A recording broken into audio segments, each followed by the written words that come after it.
Хуулийн төслийг үзэл баримтлалын үед шуурхай хэлцээд бас энэ парламентын арчлыг бэхжүүлэх чиглэлд одоо энэ хууль бол чухлаа гэдэг дээр бол дэмжиж үг гэлж байна. Тэгээ би зөвхөн бямц цогтойрогд л хандаж үг хэлж байгаа. За ингээд одоо хурлын дарга бол танд бол туршлага, мэдлэг, за харизм бол байна. Бас тодорхой манлайлалыг авч яваач. Одоо таны гарт бол нэлээд энэ парламентын арчлыг бэхжүүлэх чиглэлд энэ түүхэн цаг үе ирлээ. 2 жил парламент маань үндсэндээ хэрэлдлээ. Хэдүүлээ одоо энэ хэрүүл тэмцлээ ерөн зогсоогоод яг энэ парламентын одоо сүүлийн 2 жил дээр ямар өвөлдөөх вэ гэдэг зүйлийг илүү бодож анхаараасаа гэж бодож байна. Би одоо бас яг зүгээр яг байнгын орооны төвшөнд ингээд Монгол Ардын намаас гадна бусад одоо намуудын дарга нар байж байна. Номтой 2 дарга байж байна, Ган Төмөр дарга байж байна, Батбаатар дарга байж байна, Дорж хаан дарга байж байна. Энэ зөвхөн энэ спикерийн асуудлаас гадна энэ үндсэн хуулийн цэц байт юм уу?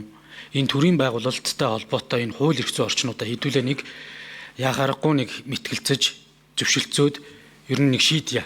Тэгэхгүй ингээ олон жил ингээд угаасаа ингээ болохгүй процессгүй байгаа энэ хуулиудыг зүтгүүлж явсаар байтал сүүлдээ энэ институт хоорондынхаа мөн чанарыг бас эвдэд дуусгах нэ. Тийм учраас одоо энэ парламентын гол чухал асуудал бол энэ юм аа.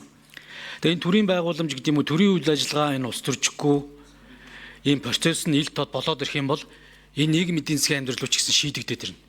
Энэ ус төрчгийн ирээр иргэд ядуурж байна. Ус төрчгийн ирээр энэ төрийн алба хүн суртал нэмэгдэж байна. Ус төрчгийн ирээр энэ төрийн албан дах назгаарл одоо им хүн суртлууд ихсэж байна.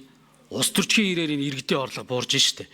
Тийм учраас энэ эдийн засгийг бас өөдөн татыг бол төр өөрийнхөө энэ үйл ажиллагааг журмалж байгаа энэ хууль эрх зүйн орчнуудаа маш тодорхой болгоод өгчмөр байна. Энэ дээр одоо бямц цогц цайтыг, бямц цогт даргыг одоо улсын хурлын дарга болвол яаралтай одоо ажлын хэсэг зөвшөлтслийн гинөө юу нөө би мэдэхгүй байна. Энэ талдаалын төлөөллийг гараад нэг төрийн байгууллагын за хууль тогтоох, за энэ ингээ явж байна, гүйцэтгэх, за эргээд энэ ерөнхийлөгчийн институцийн, за ингээд үндсэн хуулийн цэцгийн энэ бүх хууль эрх зүйн орчнууд дээр хэдүүлээ нэг дүгнэлт өгөөд энэ хуулбарууд бол байна. Тэгээ энэ хууль зүйн байнгын ороотойгоо нэг хамтарсан ажлын хэсэг гаргаад гишүүдээс нь яваач. Би бас боломж өгдөг бол ажлын хэсэгт орж ажилламаар байна. Тэгээ энийг нэг одоо нэг шийдмээр байна. Тэгээд намын дарга нар байгаа учраас би энэ уриалгыг хөргүүлж байна. Та хэд маань бас улс төрийн лидершипээ харуулаад шахаж шаардаач. Ингээд маш богино хугацаанд энэ нэг зөвшөлтсөл гэдэг юм уу. Энэ зүйлүүд шийдэгдэж энэ улс орны эдийн засаг бас цэгцтэй шийдвэрүүд гарнаа. Бидэд үндэ хэлэхэд энэ улс төрн дээрээ бужигнаад тахаар энэ эдийн засаг хөрөнгө оруулалт угаасаа орж ирэхгүй.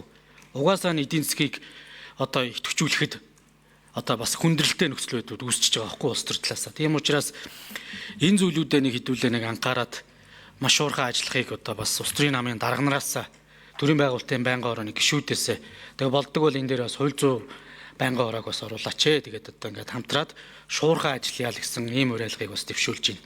Тэгээд бямц цогц цайд бас хурлын дарга бол энэ дээр бас шуурхай арга хэмжээ авч өгөрэй гэж хүсэлт байна.